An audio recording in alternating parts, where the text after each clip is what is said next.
નમસ્કાર, આપનું હાર્દિક સ્વાગત છે એજ્યુકેશન ઇન ગુજરાતી ચેનલમાં.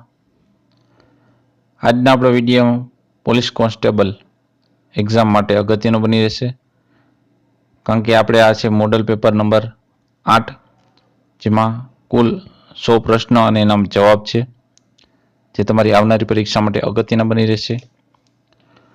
તો સૌપ્રથમ પહેલો પ્રશ્ન છે કે આરાસુરના ડુંગરો કયા જિલ્લામાં આવેલા છે? તે આવેલા છે બનાસકાંઠામાં. પ્રશ્ન બીજો, શ્રેણીઓ 3, 12 અને 60 હોય તો નેક્સ્ટ શું આવશે? તો આવશે 360. પ્રશ્ન ત્રીજો, બંધારણમાં ફરજો ક્યારે ઉમેરવામાં આવી? તો એ 1976માં. પ્રશ્ન ચોથો, ગુજરાતની પ્રથમ વિધાનસભાની ચૂંટણી ક્યારે થઈ હતી? તો એ 1965માં. પ્રશ્ન પાંચમો, ગ્રામ પંચાયતની જોગવાઈ બંધારણની કઈ કલમમાં છે? તો એ છે 40મી કલમમાં. પ્રશ્ન છઠ્ઠો, સવાઈ બેટ કયા જિલ્લામાં આવેલ છે? તો આવેલ છે અમરેલી જિલ્લામાં. પ્રશ્ન સાતમો, આઈસીસીનું મુખ્યાલય ક્યાં આવેલું છે? તો આવેલ છે દુબઈમાં. પ્રશ્ન આઠમો, ખોખોની રમતમાં એક ટીમમાં કેટલા ખેલાડી હોય છે? તેમાં હોય છે 9 ખેલાડી.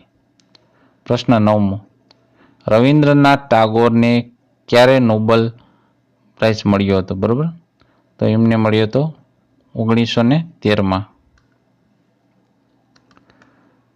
પ્રશ્ન 10, કયા અનુચ્છેદ મુજબ રાજ્યમાં હાઈકોર્ટની રચના થાય છે? તો એ છે 214માં. પ્રશ્ન 11, WHO વડું મથક ક્યાં આવેલું છે? તે આવેલ છે જીનીવામાં. પ્રશ્ન 12, જાહેર આરોગ્ય બાબતની રાજ્યની ફરજ બંધારણની કઈ કલમમાં છે? તો એ છે 47મી કલમમાં. પ્રશ્ન 13, કઈ કલમ મુજબ રાષ્ટ્રપતિ સંયુક્ત બેઠક બોલાવે છે? તો એ છે 108મી કલમમાં. પ્રશ્ન 14, સંભાર સરોવર એ કયા રાજ્યમાં આવેલ છે? રાજ્યનું નામ જણાવો. તે રાજ્ય છે રાજસ્થાન. પ્રશ્ન 15, કઈ નદીને સૂર્યની પુત્રી તરીકે ઓળખવામાં આવે છે? તો એ છે તાપી. પ્રશ્ન 16, અણુશક્તિ પિતામહ તરીકે કોણ ઓળખાય છે? તો એ છે ડોક્ટર હોમી ભાભા. પ્રશ્ન 17, શર્મિષ્ઠા તળાવ ક્યાં આવેલ છે? તો એ આવેલ છે વડનગરમાં. પ્રશ્ન 18, દાદા હારીની વાવ ક્યાં આવેલ છે? તો એ આવેલ છે અમદાવાદમાં. પ્રશ્ન 19, તુવેર દાળ માટે કયું સ્થળ જાણીતું છે? તો એ છે વાસદ. પ્રશ્ન 20, ભારતીય બંધારણમાં કયા અનુચ્છેદમાં બાળ મજૂરી પર પ્રતિબંધની જોગવાઈ છે? તો એ છે 24મી. પ્રશ્ન 21, કાયદા દિવસ ક્યારે ઉજવવામાં આવે છે? તો કાયદા કે દિવસ છે એ 26મી નવેમ્બરના રોજ ઉજવવામાં આવે છે. પ્રશ્ન 22, પહેલી બંધારણીય સભામાં કુલ કેટલા સભ્ય હતા? તેમાં હતા 389. પ્રશ્ન 23, ભથ્થા અને પગાર અંગે કઈ અનુસૂચિમાં જોગવાઈ છે? તો એ છે અનુસૂચિ નંબર 2. પ્રશ્ન 24, સુપ્રીમ કોર્ટના મુખ્ય ન્યાયાધીશની નિવૃત્તિની વયમર્યાદા કેટલી હોય છે? તે હોય છે 65 વર્ષ. પ્રશ્ન 25, ગ્રીનિચ રેખા કયા દેશમાંથી થઈને પસાર થાય છે? તો એ છે ઇંગ્લેન્ડમાંથી. પ્રશ્ન 26, પહેલા 0 પછી 3, 8, 15, 24 ને 32, તો ત્યારબાદ શું આવશે? તો ત્યારબાદ આવશે 48. પ્રશ્ન 27, વીરભૂમિ કયા નેતાની સમાધિ છે? તો એ છે રાજીવ ગાંધીની. પ્રશ્ન 28, કાબુલ કયા દેશનું પાટનગર છે? તો એ છે અફઘાનિસ્તાન. પ્રશ્ન 29. કાર્ય ઉર્જાનો એકમ જણાવો. તો એનો એકમ છે જૂલ. પ્રશ્ન 30. પૃથ્વીના કુદરતી ઉપગ્રહની સંખ્યા જણાવો. પૃથ્વીના કુદરતી ઉપગ્રહ તો એક જ છે, ચંદ્ર. પ્રશ્ન 31. વિદ્યુત પ્રવાહનો એકમ જણાવો. તો એ છે એમ્પિયર. પ્રશ્ન 32. વિશ્વ વસ્તી દિવસ ક્યારે મનાવવામાં આવે છે? તો એ છે 11 જુલાઈના રોજ. પ્રશ્ન 33. વિશ્વ ચકલી દિવસ ક્યારે મનાવવામાં આવે છે? તો એ છે 20 માર્ચના રોજ. પ્રશ્ન 34. ભરૂચમાં ભાડ ભૂતનો મેળો દર કેટલા વર્ષે ભરાય છે? તે ભરાય છે દર 18 વર્ષે. પ્રશ્ન 35.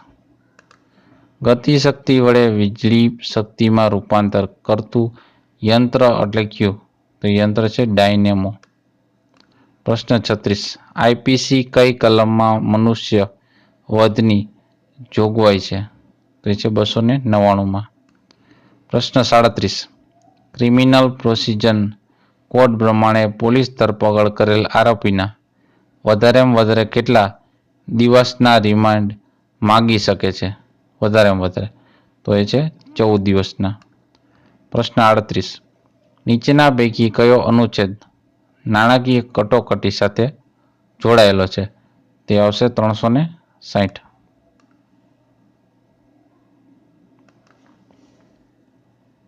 પ્રશ્ન 39. માત્ર એક જિલ્લા સાથે સરહદ બનાવતો હોય તેવો ગુજરાતનો એકમાત્ર જિલ્લો કયો? તો એ જિલ્લો છે વલસાડ. પ્રશ્ન 40. પુરાવા અપૂરતા હોય ત્યારે સીઆરપીસીની કઈ કલમ મુજબ આરોપીને છોડી શકાય છે? તો એ છે 169મી. પ્રશ્ન 41. નીચેના પૈકી આઈપીસીની કઈ કલમ સરકારી નોકરીને લગતી જ છે? તો એ છે 14 નંબરની. પ્રશ્ન 42. ગલતેશ્વર કયા જિલ્લામાં આવેલું છે? તો એ આવેલ છે ખેડા જિલ્લામાં. પ્રશ્ન 43. કબીરવડ કયા જિલ્લામાં આવેલ છે? તો કબીરવડ આવેલ છે ભરૂચ જિલ્લામાં. પ્રશ્ન 44. નડા બેટ કયા જિલ્લામાં આવેલ છે? તો એ આવેલ છે બનાસકાંઠા. પ્રશ્ન 45. ગુજરાતનો સૌથી મોટો પુલ એટલે કે ગોલ્ડન બ્રિજ કઈ નદી પર આવેલો છે? તો આવેલ છે નર્મદા. પ્રશ્ન 46. એક ક્લાસમાં રાહુલનો નંબર ઉપરથી 16મો અને નીચેથી 48મો છે, તો ક્લાસમાં કુલ કેટલી સંખ્યા હશે? તો એમાં છે કુલ 63 સંખ્યા. પ્રશ્ન 47. વિલ્સન અને પારનેરાની ટેકરીઓ કયા જિલ્લામાં આવેલ છે? તો જિલ્લો છે વલસાડ.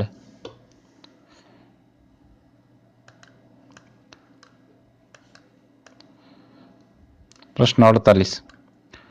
રબરના વલ્કેનાઇઝેશનમાં કયા અધાતુ તત્વોનો ઉપયોગ થાય છે? તો એમાં થાય છે સલ્ફરનો અધાતુ છે. વલ્કેનાઇઝેશન સલ્ફર મહત્વનું ભાગ ભજવે છે. પ્રશ્ન 49. Find the synonyms of the capitalization word. IMPOSTR impostor. તો એનો શું થશે? તો એમાં થશે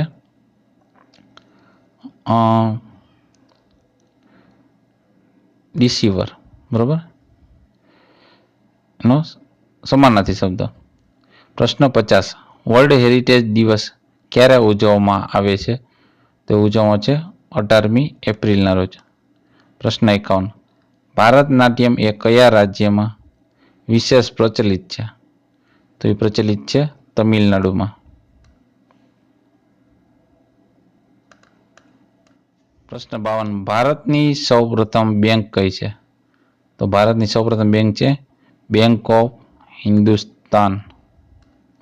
પ્રશ્ન 53. Find the synonymous of the capitalization word SOAR. તેનો જવાબ આવે છે રાઈસ. પ્રશ્ન 54. નેસેટ કયા દેશની સંસદનું નામ છે? સંસદનું નામ તો એ છે ઇઝરાયલનું. પ્રશ્ન 55. ઉત્તરાખંડનું પાટનગર જણાવો તો એ છે દેહરાદૂન. પ્રશ્ન 56. ભારતની પ્રથમ મહિલા IAS છે કઈ છે કોણ થયું છે એ જણાવો તો એ છે અન્ના જોર્ચા. પ્રશ્ન 57. સ્વરાજ આશ્રમ ક્યાં આવેલો છે તો એ આવેલો છે બારડોલીમાં. પ્રશ્ન 58. વિદેશી ઊંડિયામણ વિશે કઈ યાદીનો છે તો એ યાદી છે સંઘ યાદી. પ્રશ્ન 59. અમદાવાદમાં આવેલ અટીરા સંસ્થાના સ્થાપક કોણ છે? તેના સ્થાપક છે વિક્રમ સારાભાઈ. પ્રશ્ન 60. સરદાર વલ્લભભાઈનું પટેલનું મૂળ વતન એમનું મૂળ વતન કયું છે તો એ છે કરમસદ. પ્રશ્ન 61.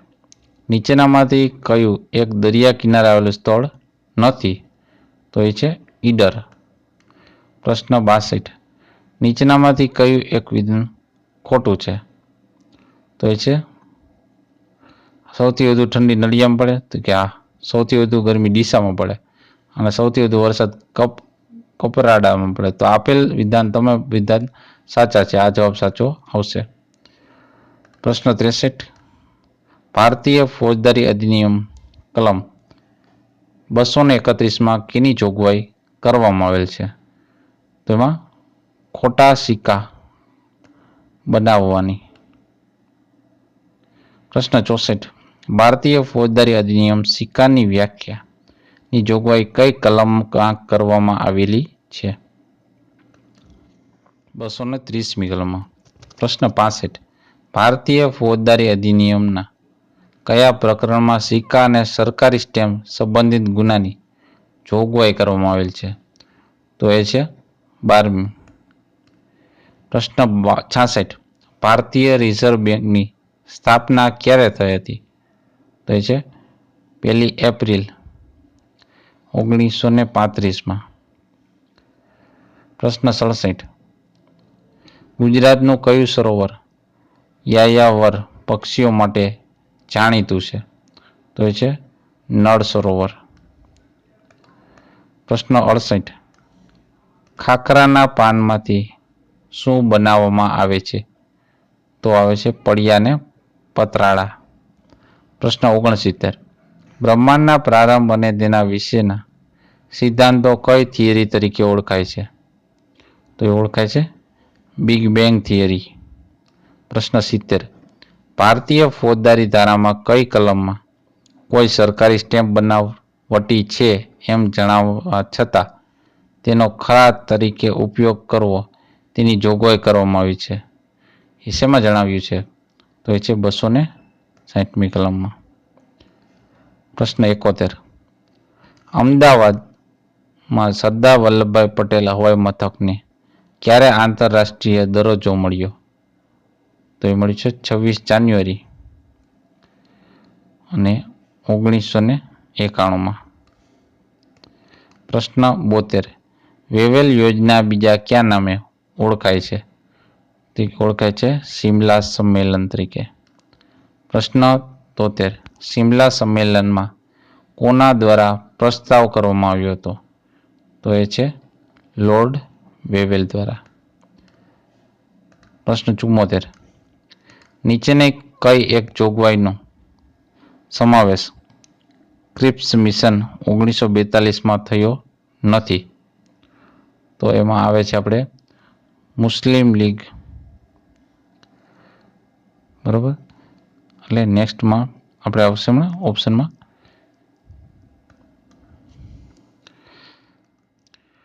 મુસ્લિમ લીગ ભારતના સ્વતંત્રતાની માંગનું સમર્થન કરે. પ્રશ્ન 75. ભારતીય ફોજદારી ધારામાં કલમ 273માં કેની જોગવાઈ કરવામાં આવી છે તો એ છે ખાવા પીવાની નુકસાનકારક વસ્તુઓ વેચવા બાબતને આધારિત. પ્રશ્ન 76. ભારતીય ફોજદારી ધારામાં બેકાળજીથી વાહન ચલાવવા બાબત કઈ કલમમાં જોગવાઈ કરવામાં આવી છે? તો એ છે 280મી. પ્રશ્ન 77.